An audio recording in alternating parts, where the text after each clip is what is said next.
Good morning students. I am Ananta, the teacher of Montessori's.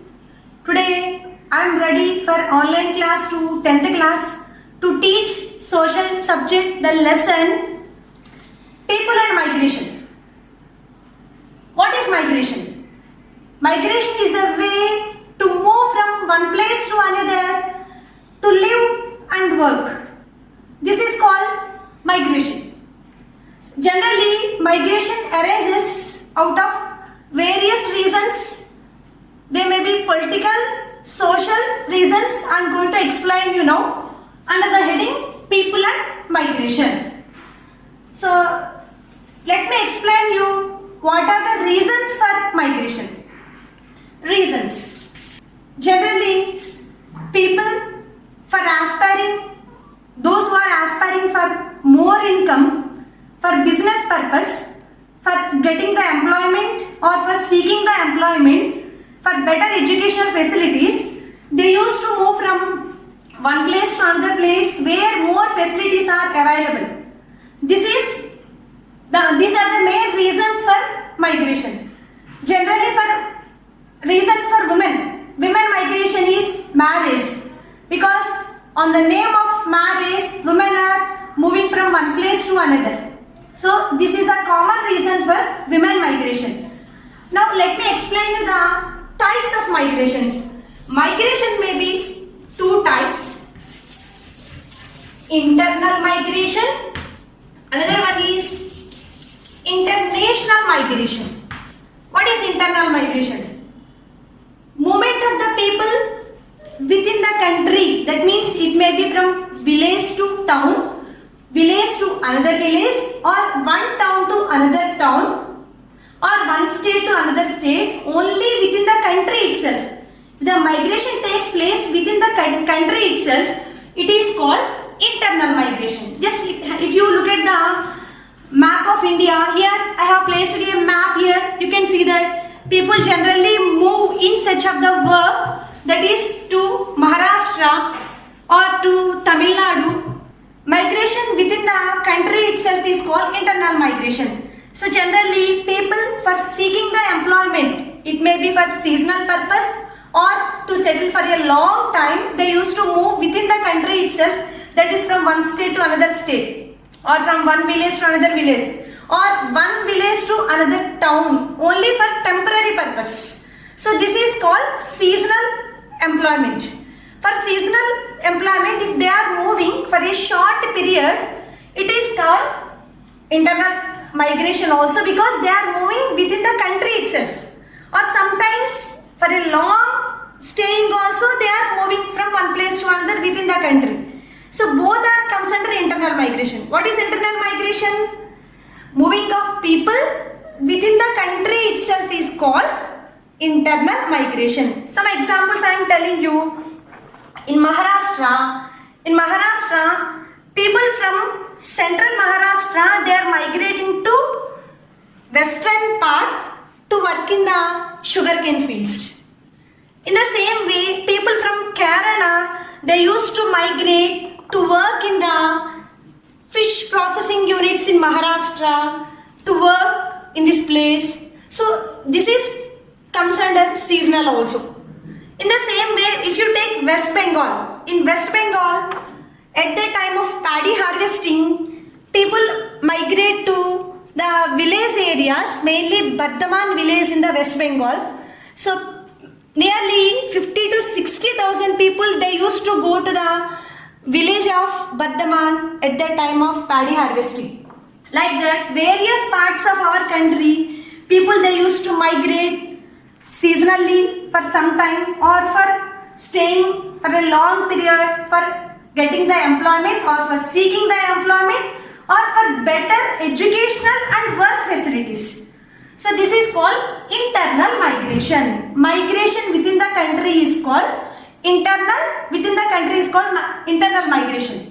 The second one is international migration. Movement of people from one country to another country. That means it is not within the country. They used to move from one country to another country for the same purpose, that is seeking the employment or for searching for better employment to get more income. Like that, movement of people from one country to another country is called international migration. Next, let me explain you how do we identify a person as a migrant. Suppose if you take in our country, some members they used to migrate for few months. Some members they used to migrate for 10 days. Some members they used to migrate for 1 month. Like that, depending upon the term of living, they used to consider as a migrant. So how do we identify a person as a migrant? That is, to identify a person as a migrant, we have to consider 2 points here to identify a person as a migrant. The first one is birthplace. Second one is the last usual place of residence. What are these two? So we have to consider 2 points to identify a person as a migrant. One is the birthplace. What is birthplace? The place where the person was born. It's because every person has a native place, the place where we were born. So that is the place where a person was born is birthplace. And the second one is last usual place of residence. Here we have to consider a person last usual place of residence means the person where the place where the person had stayed continuously for 6 months period. So these two things we have to consider when we consider a person as a migrant. So that is last usual place of residence means the person had to stay continuously for 6 months. Suppose if a person had stayed for 2 months in one state and 1 month in another state, if it is like that, he is not considered as a migrant, he comes under non-migrant category. Understand, students? So birthplace, last usual place of residence. And we have learnt about internal migration and international migration. So coming to this, as per a report given in India, that is as per the census of 2001, it is reported that 3 million people of India are considered as migrant category. In this, 84.2% are comes under people those who have migrated within the state.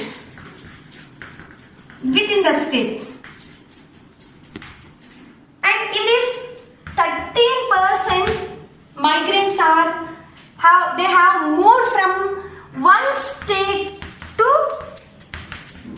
another state in India. If you calculate like that, just very less portion, we can see that they have moved from one country to another country. They comes under international migration. Okay. The next, coming to another one, rural to urban areas. It is general phenomena in our country that most of the rural communities, they are migrating to urban areas for seeking employment, better educational facilities, like that. What is the reason behind the movement of rural communities to urban areas? Because inadequate income, that is insufficient income to rural communities.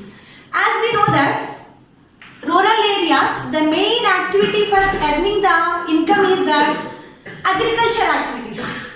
Because all the rural communities, they do not have the own land. They do not have the land of their own. So most of the people, they used to work in the fields of others. Or they used to take the land of others for tenancy. So it is the practice of the cultivation, that taking the land of others for cultivation. Further, they used to pay money to the landowner as they have given the chance to cultivate the land. So this practice is called tenancy. Some members are settling as tenants. Some members have their own land. By making the use of their labor force, they can cultivate the land.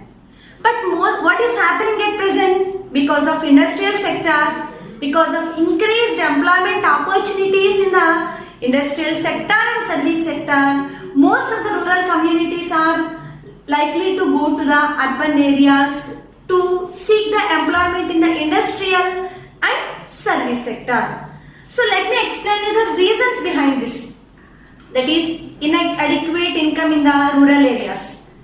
Because agriculture work do not give employment for throughout the year. So that's why if they aspire to get more income, they are searching for job opportunities in the urban areas. This is the main reason. Inadequate income or insufficient income of rural communities making them to go to the urban areas to seek the employment. The next one is, some members, if they have any loss in the business, they are aspiring to extend their business to earn more income in the urban areas. So that is also one of the reason. Next one, better facilities, better educational facilities, because more educational facilities are there available in the urban areas because of number of schools and colleges. So this is also one of the reasons for rural communities to move to the urban areas. And some members, they have any family problems. If they wanted to gain more income by going to other sectors of economy, so these members are going to the urban areas to increase their income level. So because of these reasons, most of the rural communities are searching employment in the urban areas. So to overcome this problem, at present, government is providing employment opportunities to the rural communities on the name of MNREGA, Mahatma Gandhi National Rural Employment Act. MNREGA, Mahatma Gandhi National Rural Employment Guarantee Act. So under this act, now government is providing the employment opportunities to rural communities other than agriculture activities. So through this, it want to make the rural communities to settle back in their native places to earn income throughout the year. So even though it is providing the employment opportunities, still most of the people are migrating to urban areas. So let me explain you what happens if people of rural areas, they are migrating to urban areas. Let me give you some explanation here. See this one.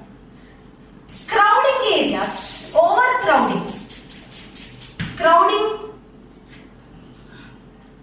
areas.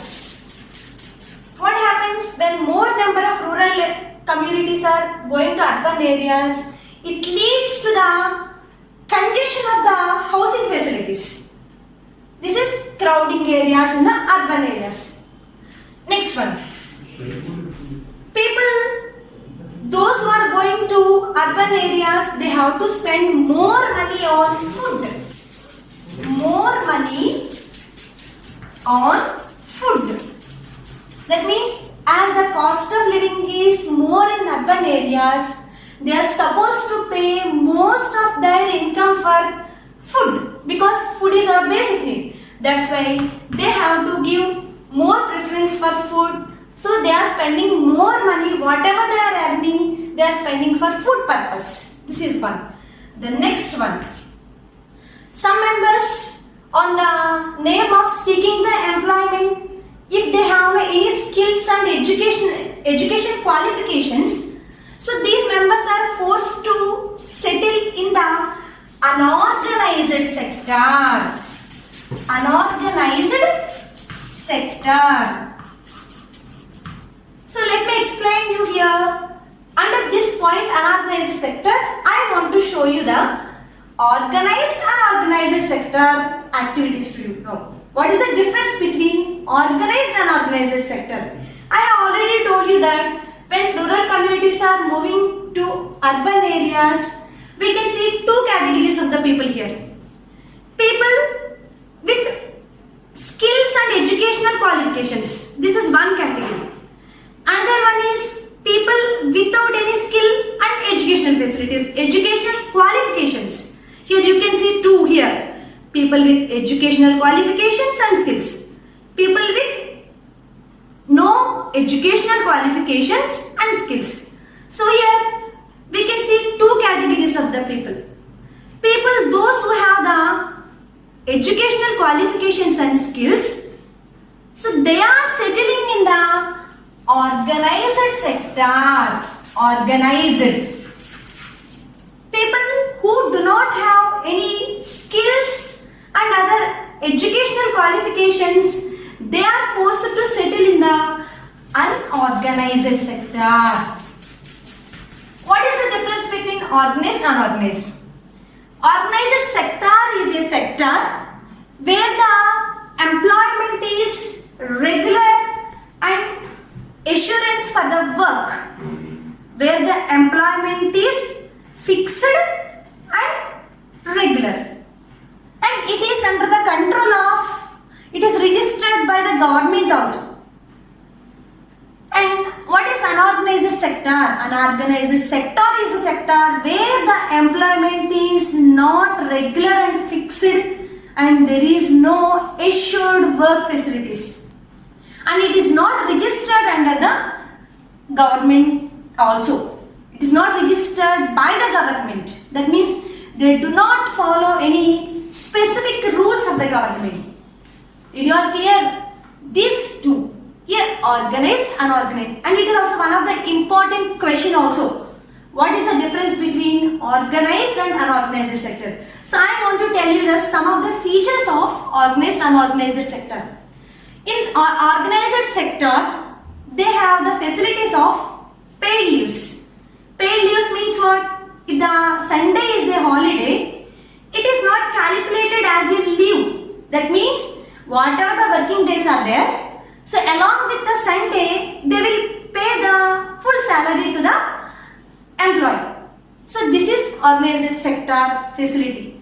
Next one, they have fixed hours of work. That means whatever the working hours are prescribed by the government, they have the fixed hours of work.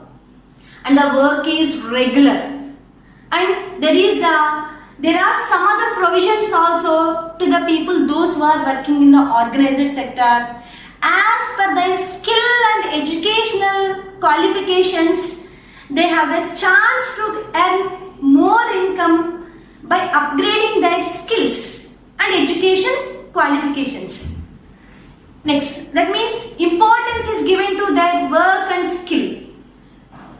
They have paid leaves. But in some of the institutions, some of the areas, some of the companies, the company can give the medical allowance provident fund, PF, and some other allowances to the people, those who are working here.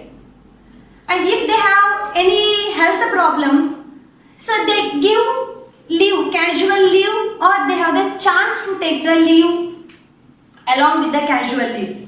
And this type of facilities are provided in the organized sector. But actually, who have the capability to occupy place in organized sector? People, those who have skills and educational qualifications.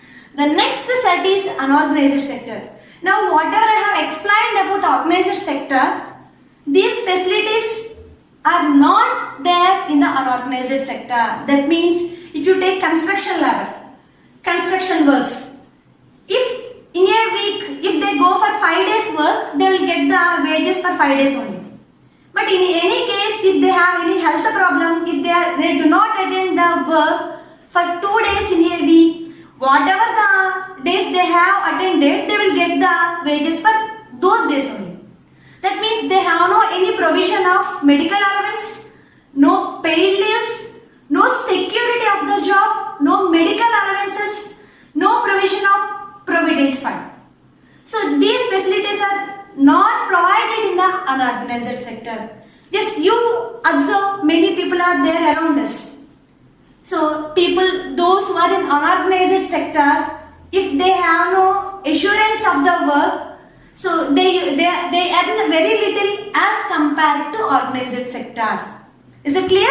Now just you can see here, people those who are moving from rural areas to urban areas, they are settling in both organized and unorganized sector also.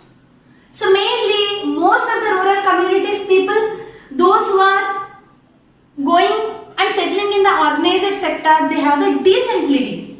So they used to prefer the places where the facilities are good because they are able to pay the house rent, they are able to meet the daily needs without any problems. So this is there in the organized sector. But now what is happening, most of the rural communities, as they have any skills and educational qualifications, they are settling in unorganized sector. Most of the people, they are doing the small works like hawkers. Hawkers means street vendors, selling the things by moving from one street to another. Rickshaw pullers, next selling the things by moving from one place to another, collecting the plastics from the garbage, and most of them are going for construction work. Like that, they have the assurance of the work. Okay, clear? Next, in this category, what problems arises when people are migrating from rural areas to urban areas? Just we have seen that congestion of the housing facilities. Next one, they used to spend more for the food purpose, and these members are forced to live in the slum areas. Slum areas are the places which do not have the proper basic facilities like sanitation, purification of water, and no pakka roads at all, no proper drainage system. So these members, as they are exploring to different climatic conditions or environmental conditions, so it makes them to feel stress. Sometimes they are facing the many health problems because of unhygienic conditions around them. So next, what is the full form of MNREGA? Mahatma Gandhi National Rural Employment Guarantee Act. The next one, Indians abroad. In international migration category, people from India, they are going and settling in the other countries. Here also we can see as like organized and unorganized sector, Indians are settling abroad with skills, educational qualification, and without skills also. Generally, people, those who are going as professionals, so they are going to developed countries like USA, Australia. So people, those who are going and settling in developed countries, as they are going as a professional, they are earning more income and they are settling for several years because they have the good employment opportunities there. Mainly they are going to developed countries, America, Canada, like that we can see American countries and European countries also, some of the Asian countries also.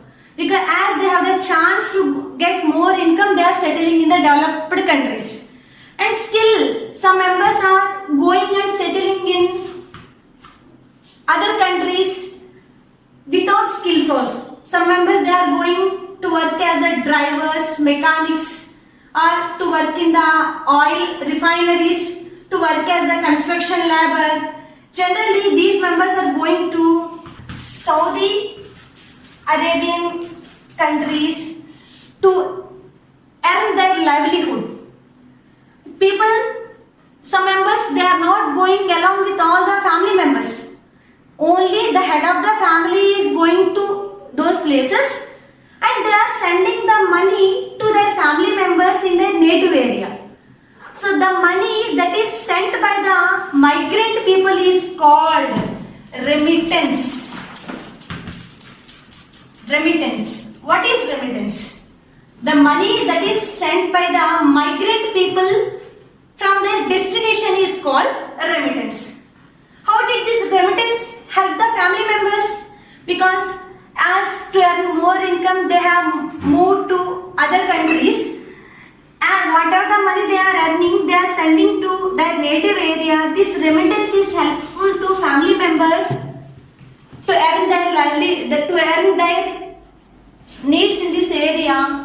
Sometimes if they are earning more income, if they are sending more money on the name of remittance, then they are here the people in their native area, they are purchasing some assets. It may be in the form of land, vehicle, house, and they are making their children to go for better educational facilities. Like that, the remittance sent by the migrant people is helpful to the family members to stay in a better way in their native areas. This is remittance. The money sent by the migrant people from their destination is called remittance. Next one, I want to tell you the seasonal migration. Seasonal migration. What is the seasonal migration? Some members in our country, they used to move within the country for seasonal work. That means we cannot say the agriculture work. It is not completely there for throughout the country. That's why the place wherever the work is available seasonally. Suppose work in the brick kilns, work in the sugarcane fields, work in the plantations, work in the construction areas. So like that, wherever the work is available on seasonal basis, to those places people are migrating for a short period of time. So it may be for 2 months, 3 months, like that. So some members, if they are residing in the area for 6 months or more than 6 months, they comes under the category of migrant. Some members who do not stay continuously for 6 months, they are not comes under the migrant category. They are non-migrant category. But there is a problem to these members. As they are migrating as seasonal labor, they do not have the facility to make use of the food security that is provided to these members under public distribution system, PDS. What is this PDS? Public distribution system. That means government is providing food security to the people on the name of public distribution system through ration shops. These ration shops are also called as fair price shops. So these seasonal migrants, as they have no chance to stay continuously for 6 months in any one area, they do not make use of this public distribution system because they were not captured into the census list. As they have no chance to enter into the census list, they cannot make use of this public distribution system. And to these seasonal migration, they are facing many problems. There are some problems also in the seasonal migration. What are they? When they are migrating seasonally, when here all the family members are moving from one place to another place for seasonal work, generally it's a problem to children education. Because if they are continuing to stay for 4 months, 5 months like that in any one area, to those members no admission is given in any school. Because once they have attended the school for 2 months, 3 months, next if they comes under the dropout category, these members are not allowed to the schools because they have no continuous attendance. So it is a problem for children education. Next one, they used to spend more money for food. because they have a chance to make use of the public distribution system. No food security under this. Next one. When parents are, both mother and father are going for work, the elderly sister have to take care of their siblings at home. So it's a problem to the elderly person in the family coming to children category. Okay, if there are 4 children in any family, the elderly sister, it may be the second child or third child or first child, whoever it may be, it is a disturbance to the first elderly daughter for education, because she have to take care of her siblings. Who are siblings?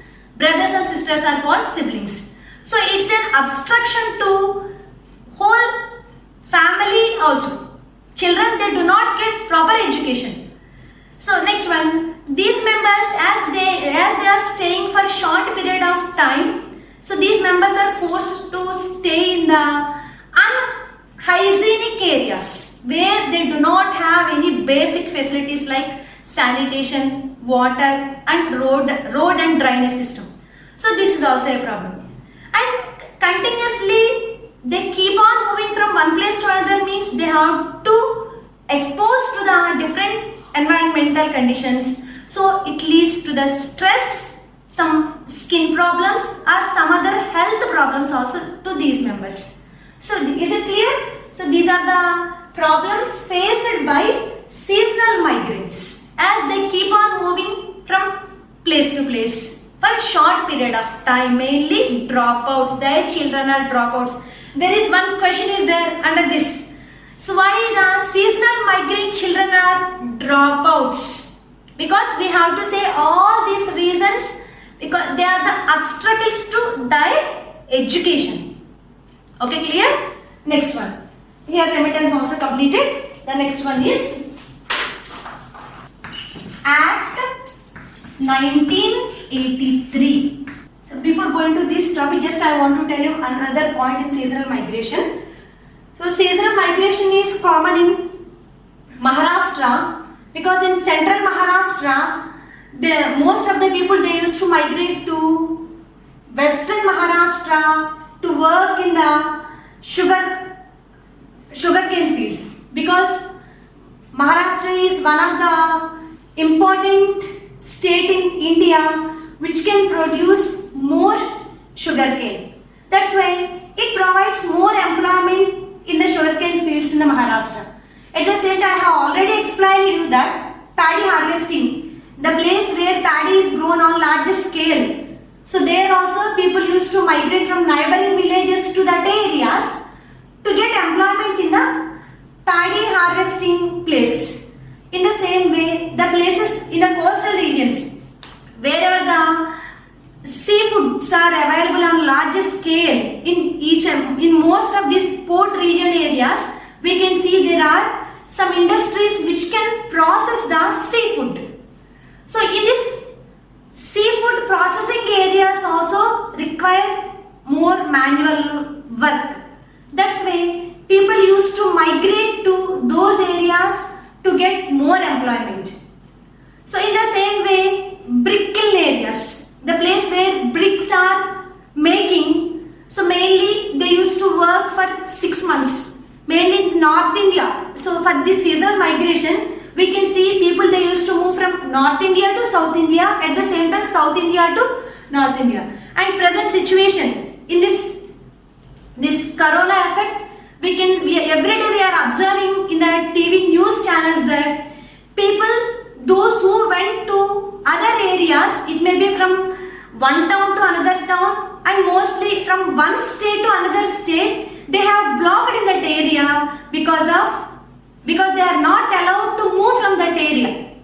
So these members are facing many problems, because one side they have no work to get the income, and the daily wages only helpful for them to get all their needs immediately. But because of lack of these basic facilities, lack of work, so they used to stay on the roads, and some members, some voluntary organizations, they are providing the food to those members, and still they are moving on the roads. Daily they are walking for many kilometers So in hope to reach to their places soon. Next one. What is this Emigration Act 1983? People those who are working in the other countries to safeguard their interests, our Indian government has passed an act in the year 1983. So it had laid some conditions to foreign companies to safeguard our Indian migrants in that area, in those countries. So for that it have laid some condition, because people those are migrating to other countries, maybe sometimes they are cheated in the hands of foreign companies. They used to cancel their passport, visas like that, and they used to give less money even though they are working for overtime. Sometimes they are not treated well, they are ill-treated based on their work. Like that, if they have any problems, they should not feel sad. So our Indian government has passed an act in the year 1983 to protect or to govern the foreign employment in those countries. So according to this, they have to give respect to the people those who are coming from the abroad, and they have to treat well. So they have to offer proper money, that is income. They have to get more, they have to get the suitable income based upon their working conditions, work. So this is called Indian Emigration Act. And recently, that is in the year 2019, a new immigration drafting committee was framed the new laws by adding some more laws into the 1983 Act. So we know that MEA, so 2019, who is External Affairs, Ministry of External Affairs, MEA, Ministry of External Affairs. It is a government agency which is responsible for foreign relations to our country. So under the Ministry of External Affairs, a new drafting committee was selected in the year 2019. So the present Minister of External Affairs of India he was newly appointed in the last year on May 31st, 2019, Subramaniam Jaishankar. We see Subramaniam Jaishankar after Sushma Swaraj. Subramaniam Jaishankar was appointed as the Minister of External Affairs of India. He is the current Minister of External Affairs of India, 2019. So thank you children. I think you can understand well. I hope you can revise this syllabus as we are giving the diary works to you every day. So please refer your textbook for more information also. Thank you one and all.